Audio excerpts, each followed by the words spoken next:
Hello, my name is Azard Gumbs, the Assistant General Secretary of the People's Action Movement. And I'm Tawanna Wigley, the Acting Chair of the National Young Pamites. Thank you for joining us on another episode of our Facebook Live series, Keeping the Promise. And Tawanna, the People's Action Movement has been a party in existence for 57 years. A brilliant party, a vibrant party, a golden party. When you think about the People's Action Movement, what comes to your mind? Well, there's a number of things that I always, reference, and it's what brought me here today and has kept me here, the SELF program, the school meals. Also, we recently had a major milestone that we can celebrate with our guest. We're about to reveal where he was announced as the Regional Minister of Tourism during such a difficult time. Yes. That's something to really brag about. Yes. And when I think about the People's Action Movement, I think about an independent St. Kitts and Nevis. I think about the first Prime Minister. I think about a booming tourism industry. I think about the CBI program that has been in existence from since the People's Action Movement has gained power. And so I think that the People's Action Movement is a progressive party, a party that is going places and continue to go places. So the People's Action Movement, we encourage you to log on, join the party, become a member, because we are a vibrant party and we welcome everyone. We always keep putting people first.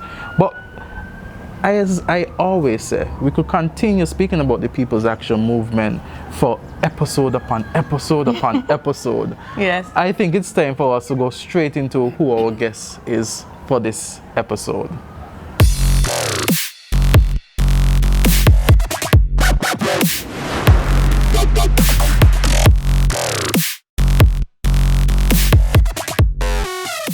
And we're here with our next guest, a special guest. Well, all of our guests are special. The Honorable Minister Lindsay Grant. How are you today? I'm great, Tawanna. How are you? I'm good. Okay, excellent. Yes. And so, Minister Grant, you have been a member of the People's Action Movement for some time. You have ran in Constituency number 4. You have led the party. You have been a chairman of the party. What encouraged you to choose the People's Action Movement? I mean, there are other parties out there. Well, first of all, Azad, let me say to you, I think I've held nearly every single post and position in the People's Action Movement. I have been here much longer than I would like to speak about. But coming back really to your real question is that since I've been about 14, I've been really politically motivated. Since I'm 14, I was on the front line. Yes. And when I went over to study, both in Barbados and then again in Norman Manley Law School, and then again at Harvard Law School in Boston, I came back, I think in 1991. And when I came back, I got a letter from Dr. Douglas, basically seeking me out to join the Labour Party. But really and truly, philosophically, the Labour Party is where I am not to be. I'm to be in the People's Action Movement because their philosophy is what I hold dear, and that's putting people first. And that drew me to this great party, the People's Action Movement. So you have been a member, and as you said, the People's Action Movement, its philosophy spoke to you.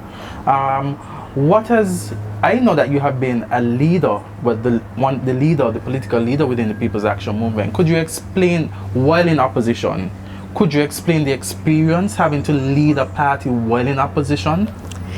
As I always said to you, when I reflect, I say I had to be mad. Mad. And why mad? Because I led the party at the age of 35. Very young, young family, just starting out my law practice, and Labour at its height. And it was a tumultuous, trust me, years. But I felt it was my duty, I was duty bound to keep the party alive, keep the party strong, keep the party focused, keep the party alive, because I knew then that the day had to come. Whether it came under me or somebody else, it had to come. And so I struggled during those 12 or so years as a political leader. No money, but a party that was really cemented, a party that knew we were going to win, and a party that kept the faith. And I want to thank all those out there who kept the faith. Despite loss after loss after loss, they kept the faith. And that's why today we're such a significant party, and that's why today we are the dominant party in this government. You know, I want to say to you, you're a very resilient man. You know, you've always had to come up against difficult times, whether being in opposition, and then after, you know, winning in 2020, you know, we had the COVID, the major pandemic. How has that been for you? How has that affected you as a Minister of Tourism? First of all, I think the Lord has blessed me with resilience. I think I've come up about the most difficult periods of time and in my life, and I just do my internal reflections and struggles, and one thing has kept me, I think, solidly rooted and grounded is that I have a strong family foundation and base, and they keep me tight, they keep me focused, they keep me happy in times of worry. And so I want to thank them very much for that. And on top of that, I have a very supportive constituency number 4. Tough constituency, but a constituency that continues to be behind me in a number of ways. And I want to thank the good people of constituency number 4 for being year after year, election after election, behind me 100%. You spoke about constituency number 4, and as the political leader coming out against a strong Labour Party, it's often said that you could have ran in constituency number 5, which seemed to be a very PAM-loved seat. What chose you to run in constituency number 4? Well, it was very simple actually, Azard, and the simplicity of it was that I felt that as the national leader of the People's Action Movement, I could have run in number 5 and win it hands down, but that was not me. I wanted a more difficult seat, let somebody else control number 5, because I thought at that time I would have been able to win it hands down. And trust me, if there were not the shenanigans and the cheating and that, I would have won easily. But that's behind me. But just to show you, I was not going into a seat that was safe. I went to a seat that was difficult. As a matter of fact, at the time when I first went into that seat, the incumbent, who was then Rupert Herbert, was 273 votes ahead. In fact, coming out of the 2020 election, where I won by 351 votes. That's the most votes anybody on either side of the political divide has ever won in that constituency. And so I was convinced that I could do it. And yes, we did it. Not at the time I would have wished to have done it, but we did it. And the important thing is not winning, so to speak. The important thing is to stick with it. And that's the basis on which I've gone through my political life. Okay, so can you tell me a bit about the award that you recently received, Regional Minister of Tourism? How did you get that? How did you get that done? I mean, in COVID, that's a real phenomenal feat to even get that done. Well, Tawanna, I surprised myself now because I didn't expect it, in fact, and I want to tell you, for the naysayers, that the Caribbean Journal is the go-to journal when you're looking for things about travel and tourism in the Caribbean.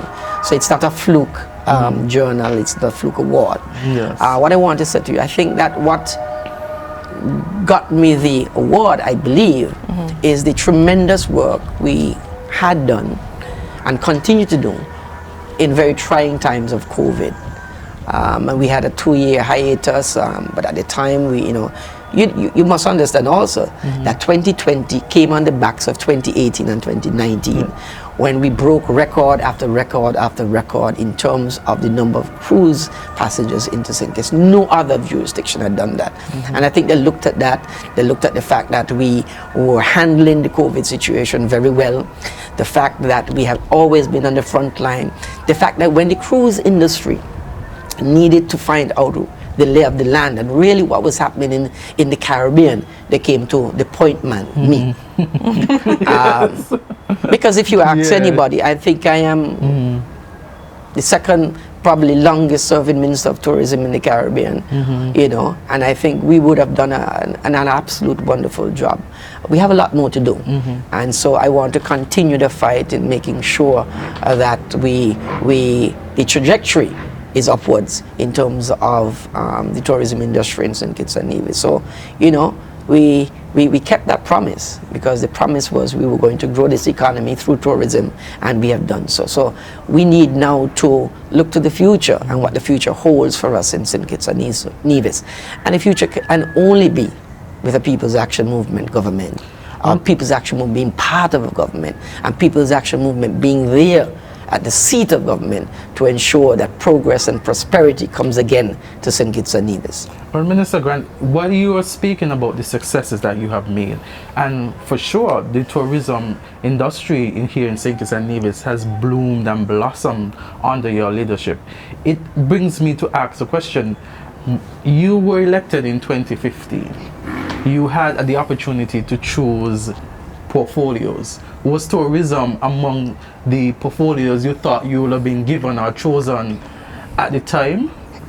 Well, honestly, when I looked at the whole landscape, I wanted to have the Ministry of Tourism as one of my portfolios. Yes. I'm fortunate to have one of the portfolios that I wanted. I now have also transport and ports, and so I'm thankful and grateful for that also. But I must tell you, Azard, whatever portfolio you give me, I'm going to perform in it. And under whatever conditions you give me, I'm going to perform, because I pride myself on being a performer. Yes. And so, if I don't have it the next time around, whatever I have, I will, you know, deal with it accordingly. Yes. And so I'm grateful for that. But you haven't asked the question, so I'm going to push it forward, because I don't even know if you're going to cover the question. And it's my constituency, constituency number 4. I had that question next. I'm sorry, Tawanna, I'm sorry, but you know, I have to get out my constituency, and it is a constituency that we continue to work on, and we continue to bring good things to that constituency. And I know time is of the essence here, but I want to speak about 2 programs which are dear to my heart, which is one, the HARP program, which is the homework and reading program. That program, we bring together about 16 volunteers who volunteer their time, their energy, their resources to make sure they better the young people in the constituency. And how do they do that? They bring young people together during the ages of 3 to I think 17 thereabout. Those who are slow learners, those who need extra help, those who need help with their homework, and those who just want to better themselves. And they bring them into an environment 3 days per week and give them that upliftment. It's a wonderful program. I want to thank the volunteers. I want to thank the parents and guardians who send their kids there. They send me messages. They say, thank you for this. In fact, I'll give you a story. Because one of the students was sent home for a week from one of the schools. And they used the platform of the HARP program to make sure they stayed in tune, stayed in touch with what they had to do at school. And so when their homework was ready to be delivered, they had it there because the volunteers helped them, and that was there. So that's a wonderful program. And we have, right now, we have about 50 plus students in it. We've cut it at 50. But we're getting requests every day to be on the program. But we have to look at it in terms of the volunteers we have to make sure that each and every child is getting the special attention and care that he or she deserves.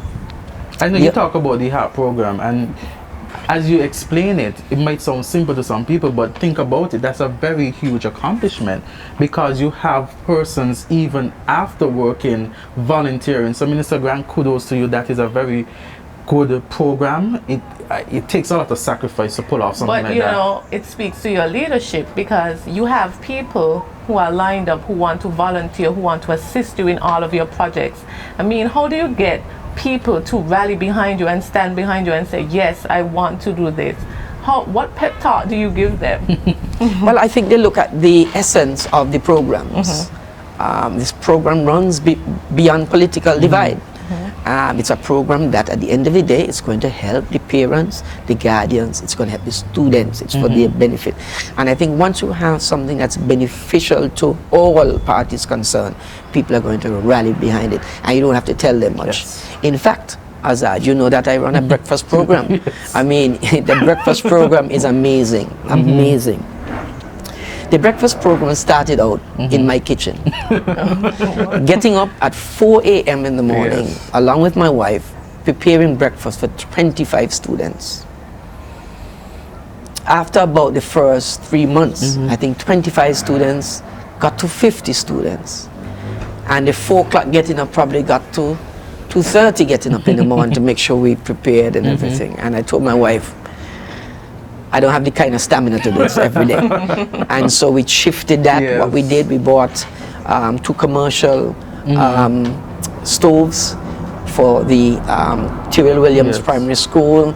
We bought a refrigerator, and we hired someone to go into that school and prepare the breakfast every morning, just as their job, because we felt it was coming too big, because it moved from 50 to now 150 Wow. students, preparing them for breakfast every single day once school is on. It has become so big that the Virtual High School now, we run a program there. Of course, less, I think 25, 30, but both schools, because after the Virtual High School heard about the children's Prime Minister, now we have some students here who need that start in the morning, and so we provided that. And so we have like 150 students. We provide breakfast for every single day. And I want to say clearly, it's not a government program. Get nothing from the government, ask nothing of the government. It's my program, my finances, my resources. Of course, we have persons who give of their resources, Yeah. and I appreciate that. I'm thankful that. I'm grateful for that. But really, it is heartwarming, heart-rendering, the program that you see the young children there. And we not only just give them breakfast. It's not about that. It's about giving them breakfast, yes, to make sure they have a good meal to begin the day. But it means that every single child has to say their prayers before they sit down and eat. We teach them etiquette. We teach them skills how to eat and use the proper fork, knife, Yes. spoon, whatever. And so it has teachings beyond just coming and eating and having a nutritious meal at the morning. Wow. Your love for the children, you know, I almost see like a change once the People's Action Movement win again. I almost see a new portfolio where you and Honorable Janelle Powell switch and we have you in education. I almost see it, almost. Tawanna, I want to finish the job. I want to finish the job. Yes. Yeah. So you are now also, as you indicated, the Minister of Port. I mean, COVID-19, I mean the global pandemic. Tawanna talked about the impact and you spoke about tourism, but you would have experienced a very hard time at the port coming in as the new minister, considering that the port heavily relies on cruise. So how have you been able to transform the port as its minister?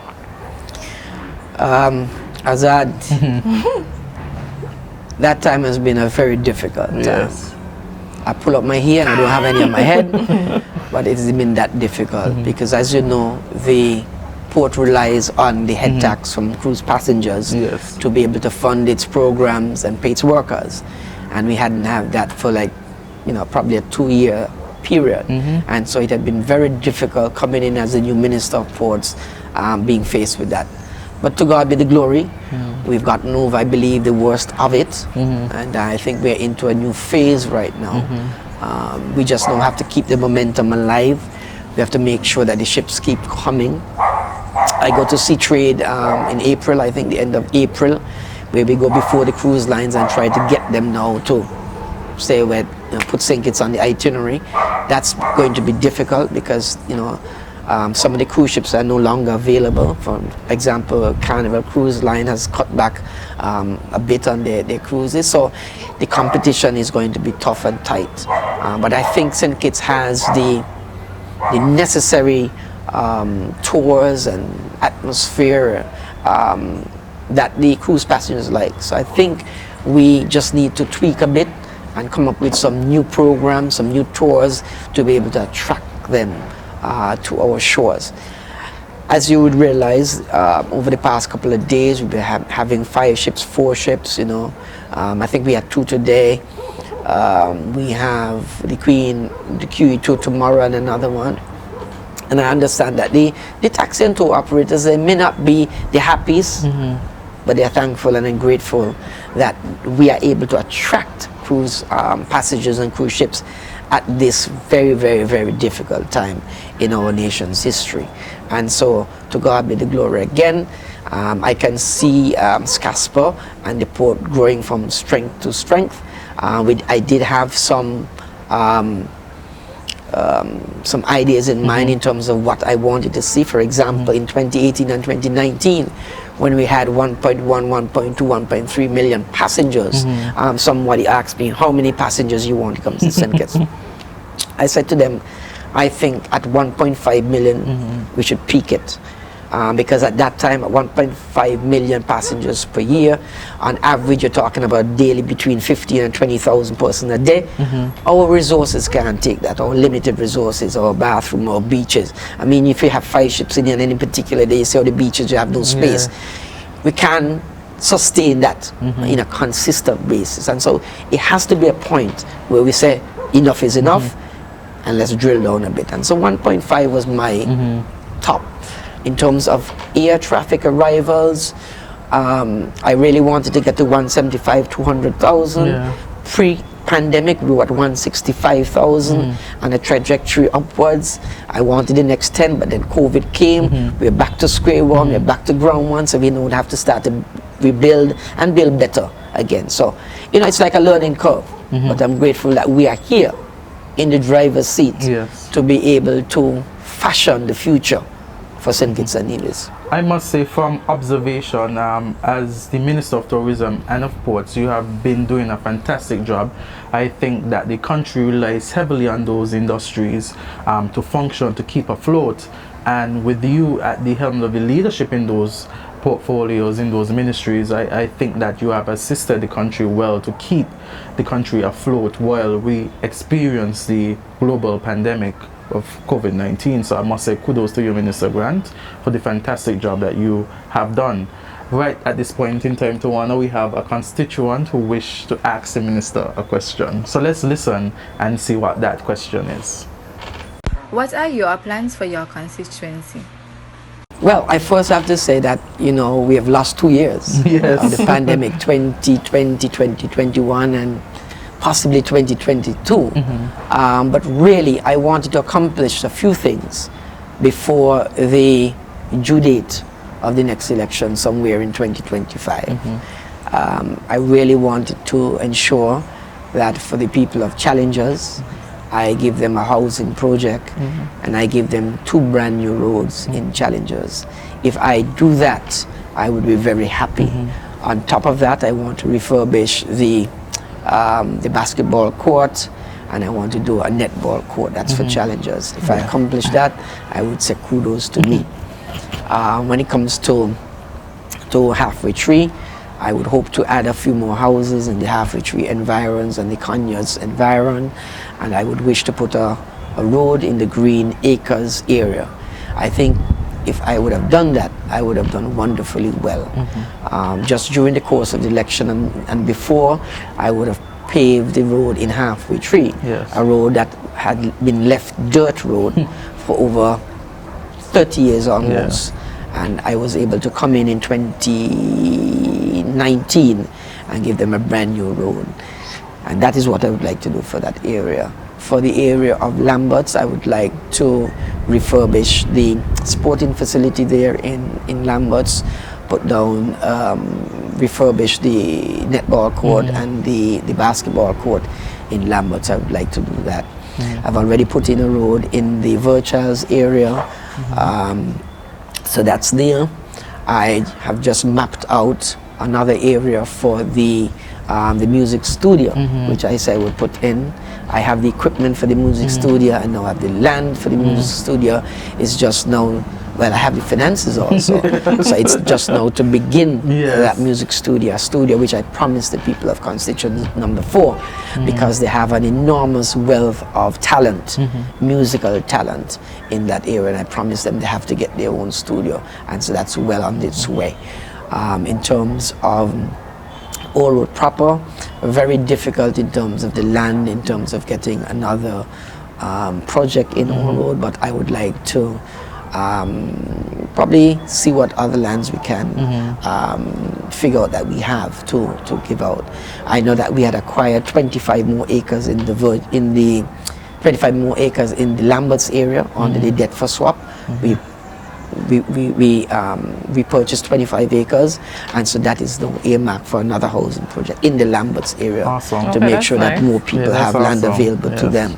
I want to put a strip like